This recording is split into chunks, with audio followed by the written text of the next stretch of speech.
Shut up. I'm a performer. No, I've just, all of this guitar has been fun. But I want to get you into some music history. Can I go in here? Okay, you can sit anywhere. You're Okay, all right. Yeah, I've been just thinking about musical history, and I love this idea that, hey, you guys, He's in the audience. Okay, there's Baroque, there's Neoclassical, there's Romanticism, and there's Impressionism. And the cool thing is, they all have a logical flow. And I'd just like to show you a little bit about what it's all about. Think of Baroque. Before Renaissance was cerebral. And they said, I want to let my heart just go crazy. So Baroque is a chance to be emotional and ornate. Think about this. In 1685, the three great Baroque composers were all born. Scarlatti, Bach, and Handel in the same year. And if you think about that, Baroque is kind of like controlled exuberance. Here's a good example. You've got two melodies working together. This is a Bach invention.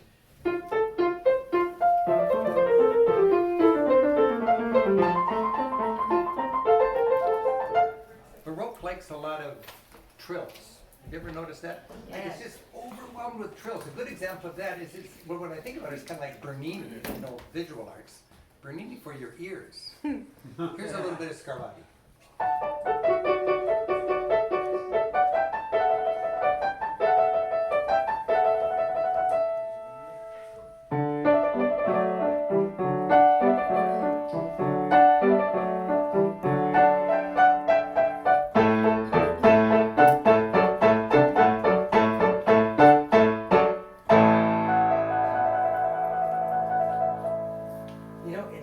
If you're going to play Baroque, you really should have ruffles on your sleeve. Now, I was just doing Bach and Scarlatti, but I just don't know any Handel. Does anybody know Handel? I do. I have ruffles on my sleeve. Right, Handel, he's the guy that wrote.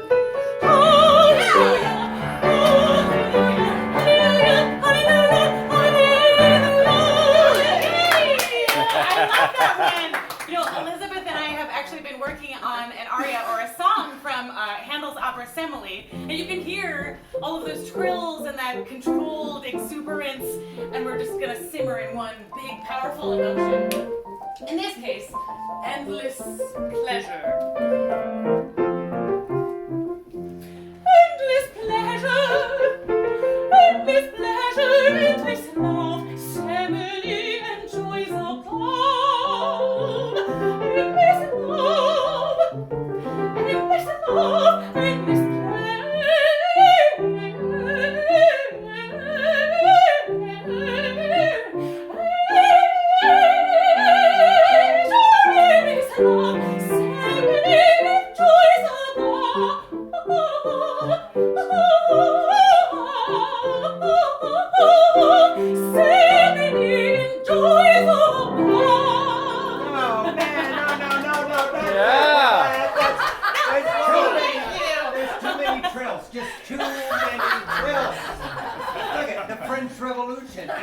Subjected to the test of reason, the Enlightenment, okay?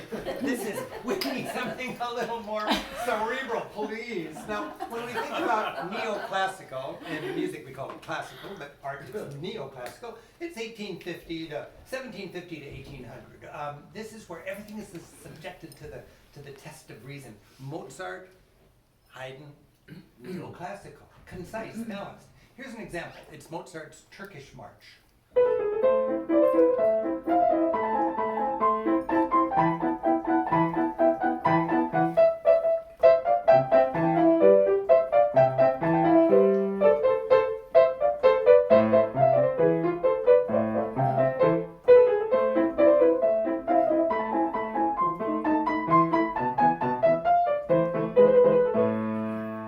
That is just a strong resolution. They say if music is like architecture, well, neoclassical is the ultimate of that. Do you guys have something that can kind of make that We have point? an aria by Yes, Mozart. absolutely. It's what you were just saying. It's clean, it's symmetrical, it's mathematical. Perfect. But it's all dealing with the messiest subject of all, teenage love. So this is from Mozart's The Marriage of Figaro, Voi che sapete. And in this aria, there are so many big, complex emotions, but it's so symmetrical and balanced. Perfect. I'll translate. You're experienced with love. Is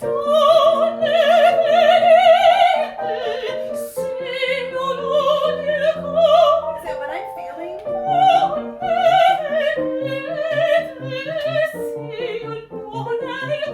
Help me understand what's happening.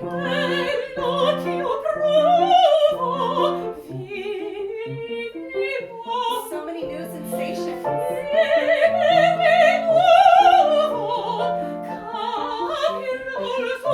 I'm really confused. I'm so excited. Full of desire. I'm so happy. I'm so sad. I shiver. I'm on fire.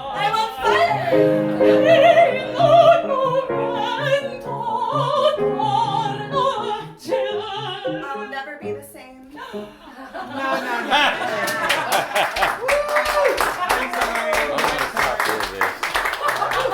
Need a copy of this.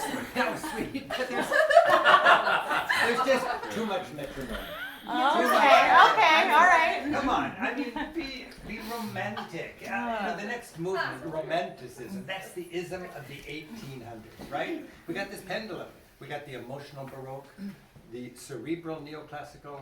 I'm tired of that. Let's go back to the heart. That is romantic. Romanticism loves nature. It loves drama, national struggles, ethnic struggles. Think of Wagner and his German anthems, right? Brahms and his lullabies. Strauss and those waltzes. Think about, all of that. You just don't want a metronome. Bach, Mozart, you want a metronome. Throw that metronome out the window. Unleash your heart. Now, romanticism is not always sweet. It's romantico. Here's a good example, a Chopin prelude. I'm just going to play the last line of it here, but the indication is to play it molto agitato. Very agitated.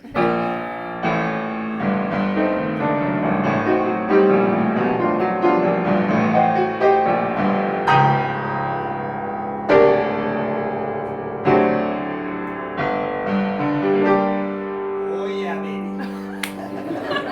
Now, maybe you want some dreamy romantico.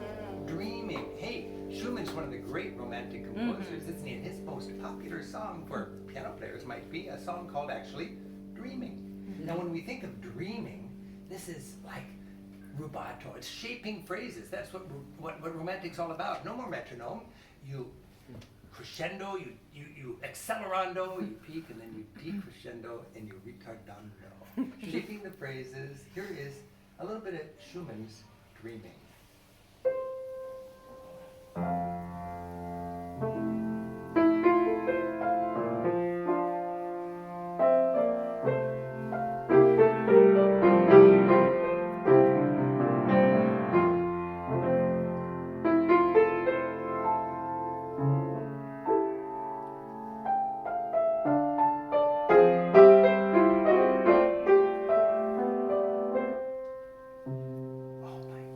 When you do romantic music, your heart becomes the conductor.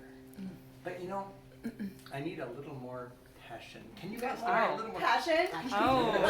Well, no one knows passion. Oh, and anguish. Like the Russians. And the king of Russian romanticism was really Tchaikovsky. Absolutely. So in Tchaikovsky's Eugene Onegin, his opera, there's a scene where young Tatiana stays up all night long writing this letter, confessing her love to this man that She just met at a party. And this whole scene is the decision, will she or won't she take that big plunge? Will she send that letter? And you can hear these beautiful romantic melodies and this swelling orchestration and a tempo that changes with the mood.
Impressionism. This is the ism of 1900, okay? And when we think impressionistic, we think moody, we think atmospheric. Think Ravel, Eric Satie, Debussy. Unlike Mozart, we got blurry lines. I mean, when you listen to Debussy and you close your eyes, you could be walking with Monet through a garden. I mean, really. Debussy is water lilies for our ears. Here's an example. This is called arabesque. Arabesque is a shape. That's a great name for an impressionist piece. And it's got a little bit in it that has 8 notes with triplets, 2 on 3. It's just a delight for somebody doing impressionism.